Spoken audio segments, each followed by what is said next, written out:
Manic Monday before Super Tuesday, a scramble for hundreds of delegates in 11 states, and the field of presidential candidates shrinks again. The federal government warns a major cigarette maker to tone down ads aimed at children. And Eye on America. Not everyone is frowning about the economy. Tonight you'll meet the Repo Man. This is the CBS Evening News.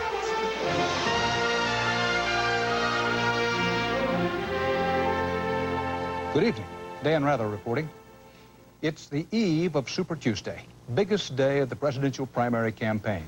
Hundreds of delegates are up for grabs in primaries and caucuses in 11 states, most of them in the South and Northeast.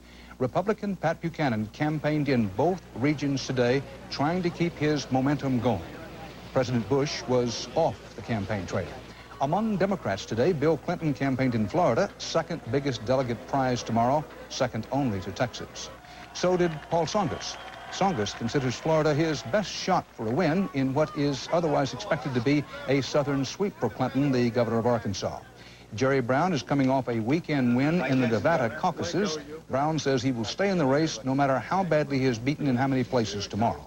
And the Democratic field narrowed to 3 today, Clinton, Tsongas, and Brown, as Senator Tom Harkin pulled out. Harkin said he will support the party's nominee, whoever he may be. That I'll pay any price, bear any burden, learn to speak Greek.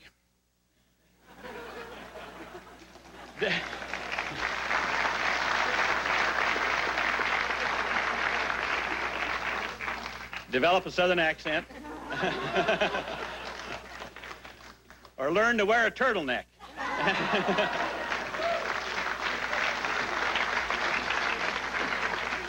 To ensure that a Democrat is elected president in 1992. So, with Harkin out of the running, how do Democratic frontrunners Clinton and Tsongas come across to Southern voters heading into Super Tuesday? Correspondent Richard Threlkeld has been working on that. Hello, good to see you. Thanks. The Democratic establishment thinks they're just part of the B team, a governor from a small state bedeviled by questions about his character, and a Greek-American from Massachusetts who's had cancer and projects all the charisma of a certified public accountant. Beautiful, baby. But wait a minute. This is the sort of candidate the Democrats said they wanted, a middle-of-the-road Rhodes Scholar who's popular with blacks and disaffected blue-collar Democrats, especially in the South. And he is. Martha Johnson is a nurse in Austin, Texas. Bill Clinton has a message. His message is much clearer than the others. Patrick Terry is a Democrat who wants a Democrat in the White House. I'm looking for electability. I'm looking for a guy who's gonna be able to beat up on George Bush. Pat Pesek just lost his job. America was about opportunity, and that's the word he kept using. And that's all I ask, that's all I want, is the chance. And this, too, is the sort of candidate the Democrats claimed they were seeking, a political liberal with conservative economic ideas who could attract Republicans and independents, and he has. Rachel Luntz is a Miami school teacher and an independent. I think the economy's in a mess, and we're just going to have to go with someone who has, I think, a good policy. So. And who tells the truth. And who tells the truth. Mitch Mestel is a Republican. He's talking about being able to free up capital so a small businessman like myself can get some. Caroline Leakin, a law student, is also a Republican, just like her boyfriend, Neil Olson. It's good to see a candidate who says, you know, there's got to take the good with the bad, and there's some pain to be had. Though Caroline's a little worried about Tsongas' staying power. My concern is that because he lacks the charisma, that he is not electable. So it's a paradox. Bill Clinton's getting the voters the Democrats can't afford to lose. Paul Tsongas is getting the voters they'll need to win. The danger is, if their rivalry gets any meaner, whoever wins the nomination will face the Republicans in November with the House divided. Richard Threlkeld, CBS News, Miami. On the Republican side tomorrow, President Bush is facing 2 challengers in some states. That could work to the Bush Quail team's advantage, as correspondent Eric Ingberg reports tonight from the byways and bayous of Louisiana.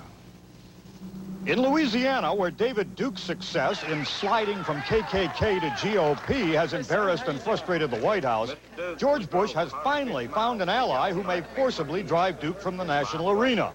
The ally, none other than Pat Buchanan, who is pulling so many votes away from Duke's presidential effort, it could collapse right in his home state. Louisiana's Bayou country has always been one of David Duke's most reliable strongholds. But this year among Republicans, the talk is all Buchanan. Conservatives who organized Terrebonne Parish for Duke's state races have now jumped to Buchanan, convinced that Duke's Klan past forever limits his future. I don't think he can get enough votes to get Bush out. Bush got to go.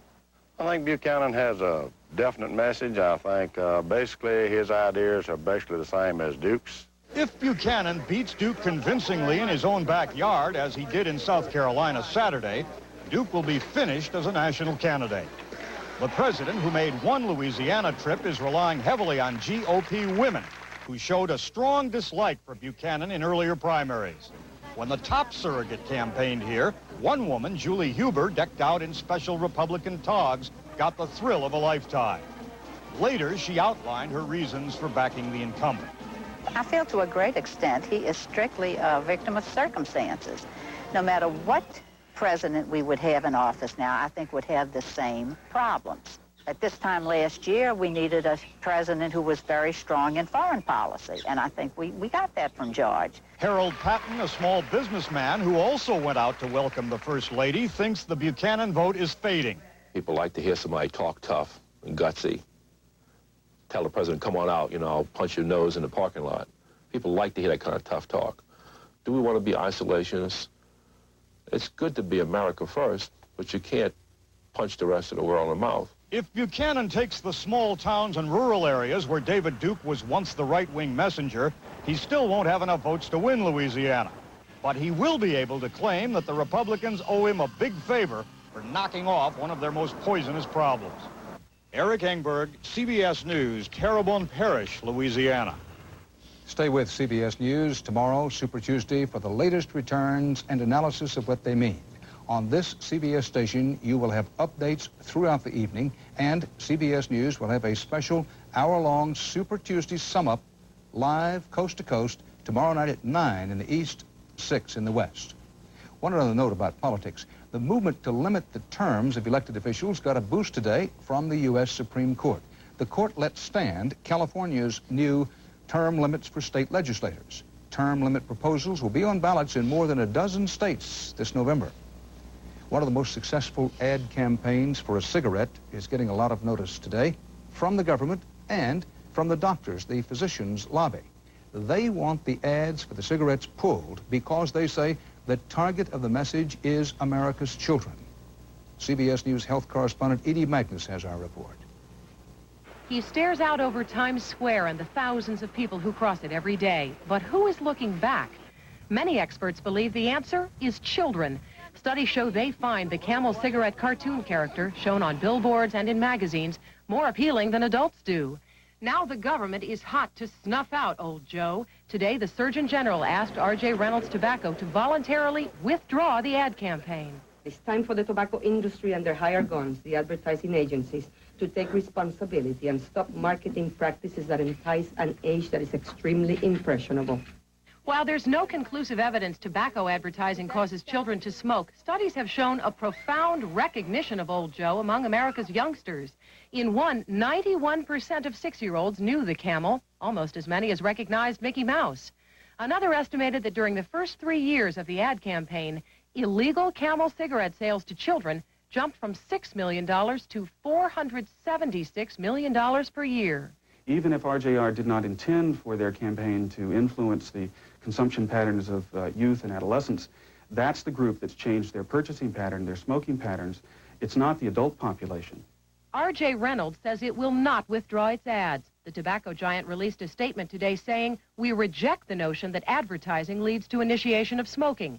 And we are as concerned as the AMA and others about the issue of underage smoking." Company officials say Old Joe is misunderstood, that he's really a fun-loving character designed to encourage adult smokers to switch brands. Several medical organizations have asked the Federal Trade Commission to ban the cartoon Camel ads. The agency won't comment, except to say the petition is being reviewed. Edie Magnus, CBS News, New York. Still ahead on tonight's CBS Evening News, a whopper of a snowstorm slams the nation's midsection. And correspondent Bob Simon with the story of War and Peace, the death and life of Menachem Begin.